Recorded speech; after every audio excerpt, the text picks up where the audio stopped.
Hello, welcome to the podcast on this super sunny, bright day. And we're heading into a corker of a week next week as well, because apparently it's going to be really hot then. How you doing, Sammy? Yeah, I'm doing good. Even better now that I've watched the masterpiece that is Moulin Rouge. Really Yeah, interesting. I just loved it so much. You know, Baz Luhrmann, he's probably my favourite director of all time, I'd say. So I think today, as we promised, we're going to break this apart a bit, just understand a little bit more about Baz, and also a bit more about why you chose to watch the Moulin Rouge last night. So, overall, the Moulin Rouge, I did not like it. Okay, I know I did a bit of lying in the intro. Yeah, I don't think it's a masterpiece, sadly. I just really did not mesh well with the style or the story or the music or the anything. Or the anything. Was there a moment where you thought it was so bad that you might turn it off? When the small man, who actually wasn't a dwarf, they just got a regular sized guy, the way he talked just annoyed me. Oh, hello, I am... The plot is so good for this drama, guys. That's how he spoke. yeah, I mean, I think that was part of his character, but Yeah, but it was annoying. Let's rewind a bit. Yeah, What do okay. you want to pick apart first? Do you want to pick apart the Moulin Rouge or Baz Luhrmann in general? Okay, Baz Luhrmann in general, I don't care for him at all as a director. Right, I do hate him quite a bit. Okay, what else have you seen? Elvis and Romeo and Juliet. Those are the Okay, two so you're Baz lacking. films. What are you lacking? Strictly Ballroom? Great Gatsby. Great Gatsby. Let me see what. Trying to other think of films any he others. has Those are made. his main ones, aren't they? I think like, the big four are Great Gatsby, Romeo and Juliet, Elvis, and then this Moulin Rouge. Yeah, and Strictly Ballroom as well. I'll have to watch that. Let's not make shy of the fact that the Moulin Rouge is one of my all-time favourite films and has been since I first saw it back in 2001, and that I've been going on at you for years to share a wonderful mother and son moment together and watch it. It was quite distressing for me that you laughed at most of it, pointed out every single flaw as we went through, and despite all of this, I still managed to sing along to every song. No, I'm sorry. Come with me. Just the way you said it was so bad. Come what may. Yeah, I Come hate on. it. I hate Oh my it. God. I just, like, I have a real issue here, but I just think that you don't get love. I don't have to get love to like a film. But how I could, love, how like- could your heart not I love brim Eternal over with Sunshine love? of the Spotless Mind. I love a ton of romance films. Yeah, that is a good film. But you don't have to like love to, you know, like a romance. It shouldn't have to be like, oh, you just don't get it. Like, you shouldn't have to get I feel a like romance. you don't get it though. I feel like you don't understand that love is a many splendid thing. Love lifts us up where we belong. All you need is love, That Sammy. song is from An Officer and a Gentleman. And they're like, I hate the way it uses already existing songs. Like, if it's a musical, I want to hear some good original songs. Okay, I And think you that's don't hear part of any it of though, that it was like creating these medleys. It's like a mashup. Of, yeah. It's so bad. And actually that's what I loved about it, but all the songs were songs that I know and love. Is that what the Broadway is like too? Or is it different? I haven't been to see the Broadway, although I really want to, but I'm imagining it picks up on quite a Yeah. bit of that. Okay, shall I just give a brief synopsis? Yeah, we haven't even talked about what it's about. the Moulin Rouge. The Moulin Rouge. So, there's a poor writer who is looking back on his one true love. Satine, I think she was Satine. called. Satine, played by Nicole Kidman. The poor writer is Ewan McGregor. And basically, he gets recruited by this little, like, theatre group to go and do a performance in the Moulin Rouge, which is like a strip club. Yeah. Like a nightclub. Yeah. Basically. And yeah, that's the basic premise of this film. And there's this duke who is funding their performance, and it's a sort of like love triangle, and then the performance sort of mirrors their real story. It's all done in a bazzy way. And what's your issue with Bazzy then? Because I feel that your issue is more with Bazzy. Then we'll move on to the story and Yeah, Nicole I don't mind the Ewan. plot. I like the acting. Yeah, okay, good. So But- maybe let's just go into Bazzy at the minute and get your opinion on Bazzy, and then we'll move in to talk So, about the plot. And Baz. maybe I can sing some more. He's bad. Expand on bad. I think it's more so the editing than anything else, which I hate the most. Like, as a director, he's alright. Like, there are some cool shots here and there, but the editing, everything's like so quick cut. Yeah. Like, instead of just doing one shot of one person and then another, like, 5 seconds each, he'll do like 1 second, like. And do you see that across Baz films? Yeah, it's with all of them. There's quick cuts and it's Okay. incomprehensible to see what's going on. So is it more the editing? Yeah. That's the problem. The editing But of Baz Moulin Rouge is isn't in him. control of the editing though. Yeah, okay. Like, he's got the overall vision of the film, and I just dislike 'Cause the editing for Moulin Rouge suits what the Moulin Rouge is, which is this crazy, quite kind of frantic. Yeah, but you can have organised chaos in films. There's know- a way of making it so that everything is still, you can tell what's going on without it being like shit. But the annoying thing is, there are some shots which are gorgeous. The cinematography is really lovely. Like, I love the lighting and the colours, but you can't take in the image at all because it just cuts to the next one within like a second. Yeah. And it just needs to take some time to breathe and, you know, let you take in the gorgeous visuals. I've got to say, I did notice that last night because obviously you pointed it out, and I'd never watched it with with that lens before. Yeah. And I did notice the first bit, like you were saying, it looks like great choreography, but I can't actually fucking see any of it. Yeah. And you're right, it did keep cutting away. So you'd have like a shot of them doing that. Here we are now, Like, it just needs sort of, entertain like, us, and then it wide- cuts so quickly. It just needs like a wide shot Yeah. of like to see the choreography instead of like a bunch of close-ups stitched together. Yeah, I do get the slag off in that. The one musical number that I did really enjoy was the one where they're talking about the plot of like the theatre production to the Duke, and they have to like make it up. Spectacular. Yeah. That was the one that I actually kind of liked because See, I thought you'd have hated that. It was well photographed, and you know it was chaotic, and it was like lots of quick cuts, but everything was visible in a way, and you know there was a great sense of sort of like where everyone was and sort of like what everyone was doing, and the choreography was visible, and that was a good musical number. I enjoyed it. I felt that was a bit Wes Anderson, that. Yeah, exactly. The way it kind of like was cutting, but not cutting out Oh of my the god, scene. there's so many things where it was like whip pan, but then Yeah. midway through the whip pan it would like cut to like and it's just like he has genuine difficulty deciding what shots he wants to do. Like halfway through he's just like, oh fuck that, I'll change this. He just doesn't care. So when Baz is in the editing suite or Yeah. briefing the editor, you genuinely think that he's like, you know what, I can't give a toss anymore. Let's just go get some beers, do what you want. Yeah. Like they snorted so much cocaine whilst editing this film with the energy that's like, it's just, oh my god. Move me on to Romeo and Juliet. We watched Romeo and Juliet, Okay, didn't we, last ages year? ago. And that was, I think, Not ages ago, actually. my first time watching it fully. Yeah. And we've also both seen Elvis. Well, the thing about Baz films is that the acting is usually good, except for Elvis, which, you know, has that one really good Austin Butler performance in the lead, but then the rest of it is like, the performances aren't that good. I mean, Romeo for and me... Juliet, Leo is unreal. Like, he's Yeah. given it his all in that. Same with this. I felt all the actors were doing a good job. I really liked the guy who played the Duke. Oh, he was brilliant. I really Shout out like to him. Nicole Kidman in it. Beautiful. Snow Eyes Wide Shut. It was no eyes wide shut for her, but she is phenomenal in it. As a love object, she is great, and she plays Satine and it's just like brilliantly. It's a very sort of eccentric character. Yeah, She does a good I job love of her it. little noises as well, like.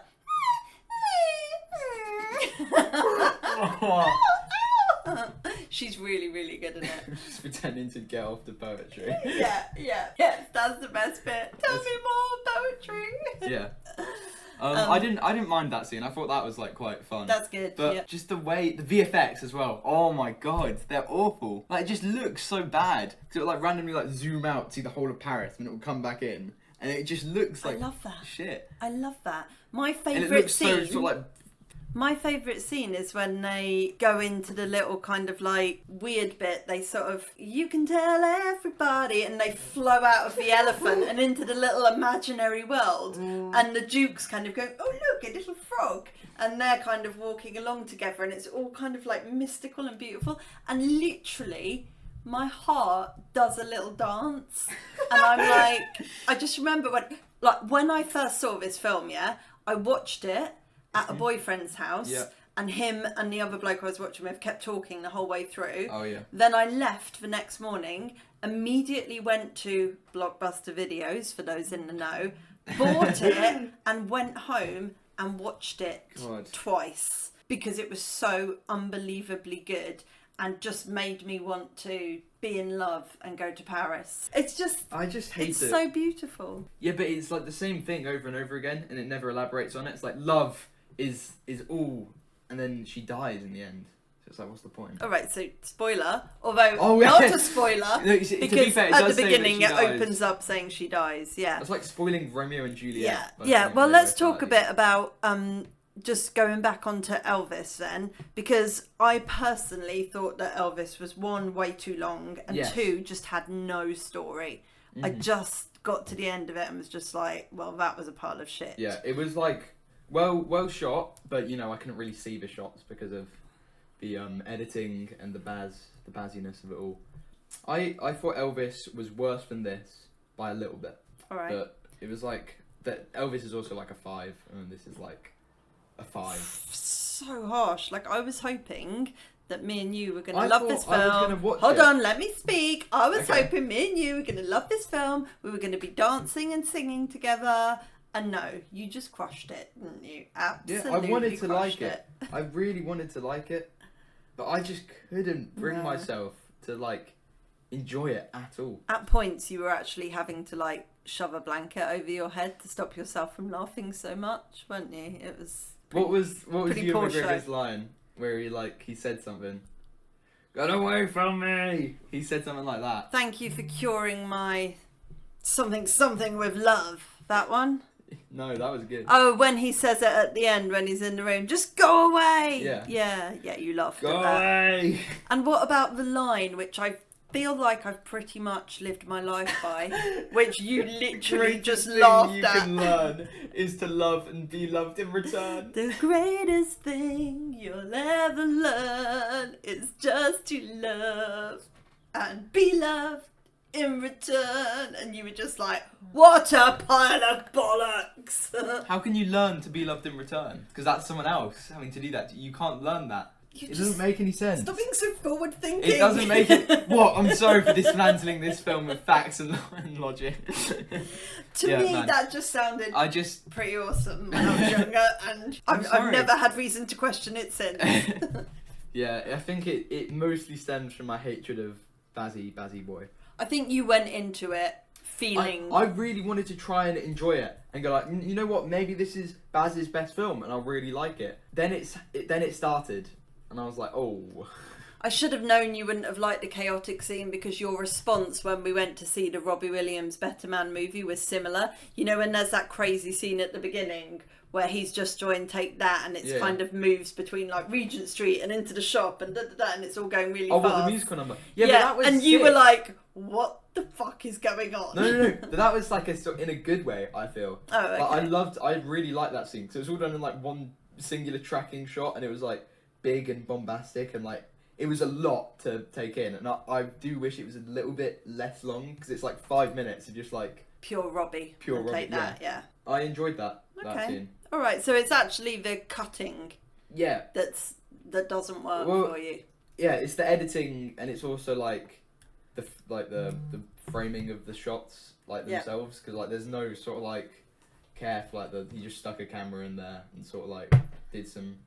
There are Like some the shots that are good. opening scene, Mm. like, you know, the and all the credits and everything is done Yeah. with such care. So that doesn't suggest to me that he was sitting there thinking, we'll just knock this one out. 50% of the time there's like care, and then the other 50% there's nothing. So I rated it as 50% I enjoyed, and the other 50% I did not enjoy, because Okay. like it's a really mixed bag for me. Like Okay. it's all over the place. I mean, I just want to say it's got a 7.6 on IMDb and a Okay. 66 Metascore. So potentially you could be outnumbered on the Yeah, but that's judgment my of this opinion. film. Yeah, I love your opinion. Well, I don't actually, but yeah, you're welcome to your Alright, opinion. give me your reasons on why you think that it's a 5 stars, one of the best films of all time. The music is phenomenal. Okay. I just love it. Okay. The love between Satine and I have like zero chemistry. Oh my god, No. where were you? was a lie. That was a lie. Yeah, take that back. Take that I'm back. sorry. But no, she's like, no, I can't be in love. After like the beginning where he's in the room with her and just like hide him, and she tells him that like she's in love with him or whatnot. Then he goes back and he's like, were you really in love with me when you said that? And she's like, no, I was just acting. I'm not actually in love with you. But at this point, they've had like a few musical numbers where they say, oh yes, I'm in love with you. But then she's not actually in love. And then they have another musical number where she's like, no, it's not worth being in love because I have to do my job, but I can't do that when I'm in love.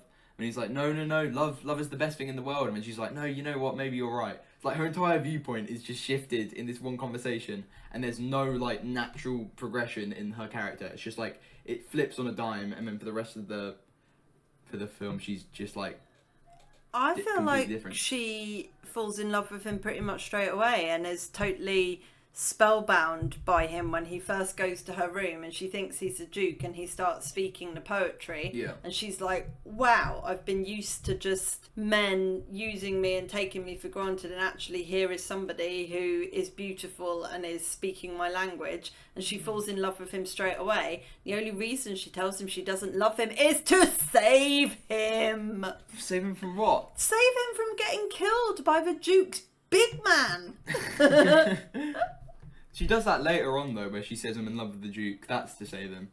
But she also knows as well that he holds the deeds to the Moulin Rouge. Oh, we must talk about Jim Broadbent. So Broadbent, sorry. So he holds the deeds to the Moulin Rouge, and she knows that by being with Christian, she is literally making everything at the Moulin Rouge. It could fall apart because of her. She doesn't want to be responsible for that. Okay, I understand. Oh gosh! But, like, all right, favourite musical number. If I had to, if I said to you, right, Sam, tonight I'm going to stick you in a room for 2 hours and put the same musical number on, would it be Spectacular? Probably, yeah. That's the one that I had the most fun with. Not Come What May, and that beautiful final song. Come with me. What about We Could Be Heroes? And that's Sorry, I was so confused by that. I was like, what do you mean they can be heroes? How can they be heroes?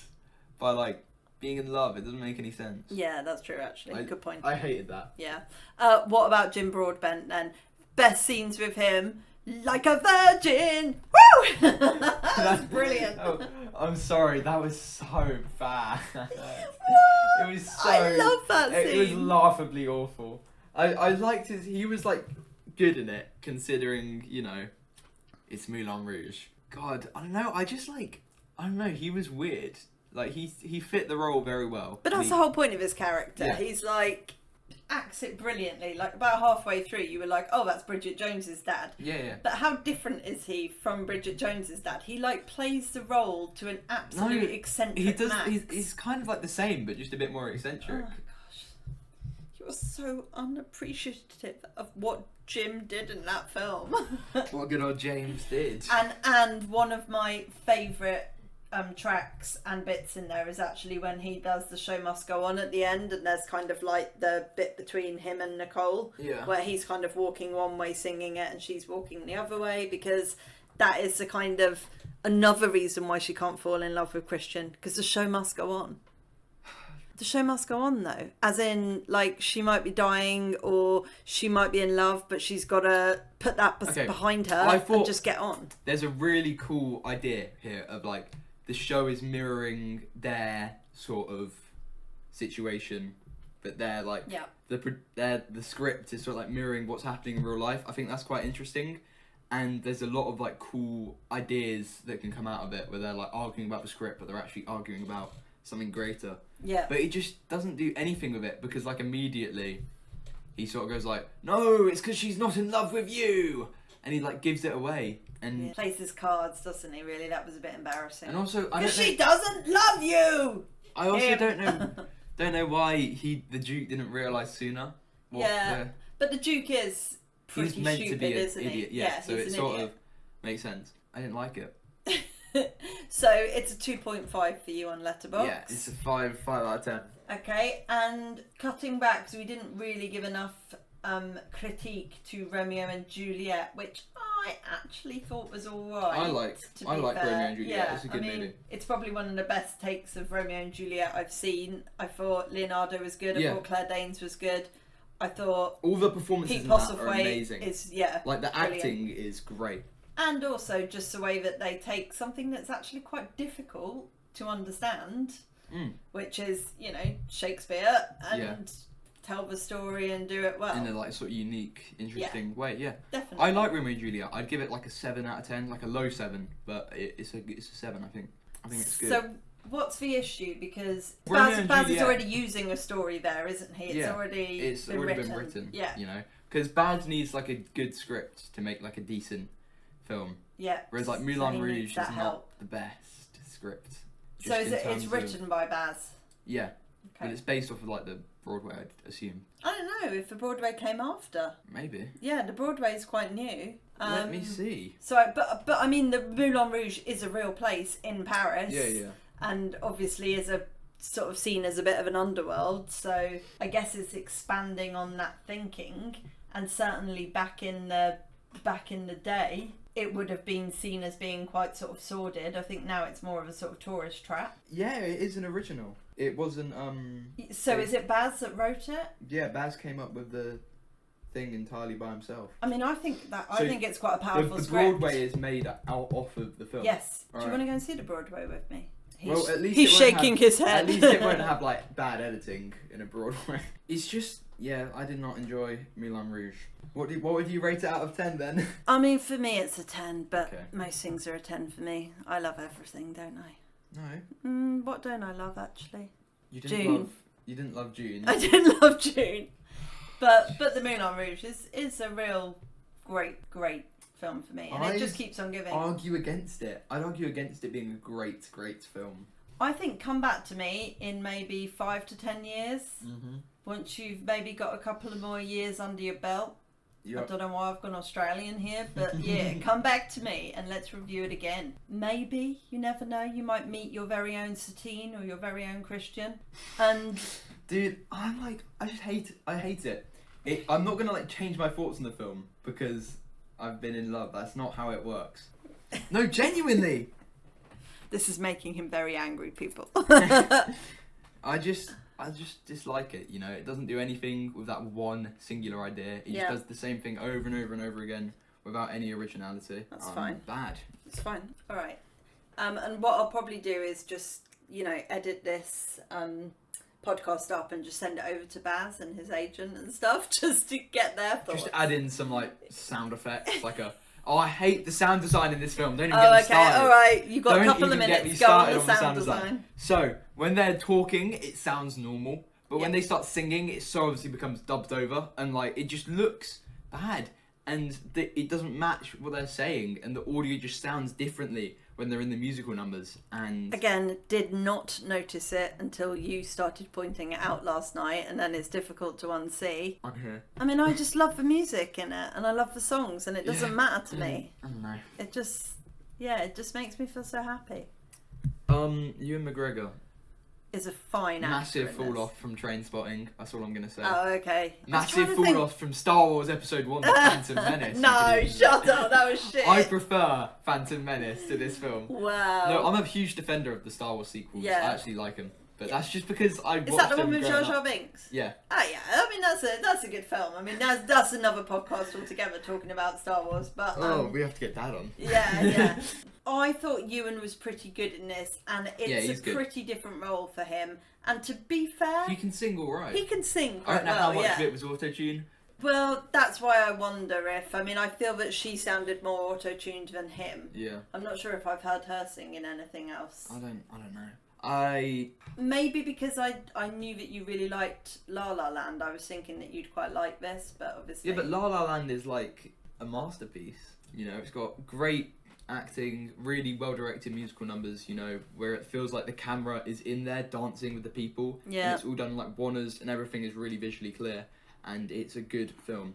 The La La Moulin Land. Rouge is not. I even need to explain why La La Land is better than the Moulin Rouge, okay? It's not up for debate. Wow. What, do you not like La La Land? You know what? I've seen it once.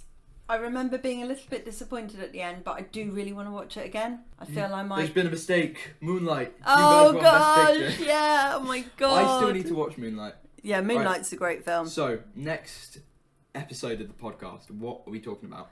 We're feeling like there's a bit of a shortage in the cinema at the moment. Should we do another old film next week? Yeah, maybe.